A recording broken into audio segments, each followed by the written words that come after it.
Moses told the leaders of the Israelite tribes, "This is what the Lord has commanded. When a man makes a vow to the Lord or swears an oath to put himself under an obligation, he must not break his word. He must do whatever he has promised.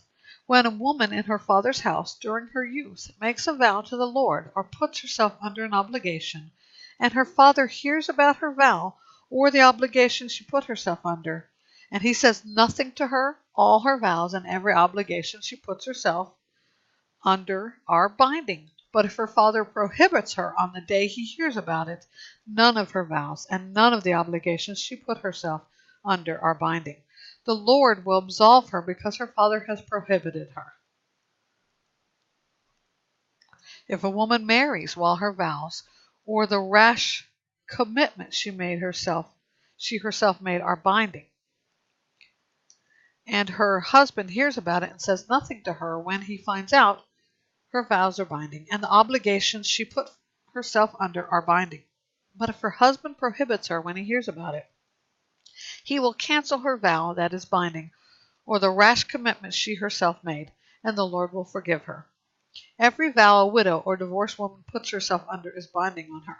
If a woman in her husband's house has made a vow or put herself under an obligation or an oath, and her husband hears about it, says nothing to her, and does not prohibit her, all her vows are binding, and every obligation she puts herself under is binding. But if her husband cancels them on the day he hears about it, nothing that came from her lips, whether her vows or her obligation, is binding. Her husband has canceled them, and the Lord will absolve her. Her husband may confirm or cancel any vow or any sworn obligation to deny herself. If her husband says nothing at all to her from day to day, he confirms all her vows and obligations which are binding. He has confirmed them because he has said nothing to her when he heard about them. But if he cancels them after he hears about them, he will be responsible for her commitment.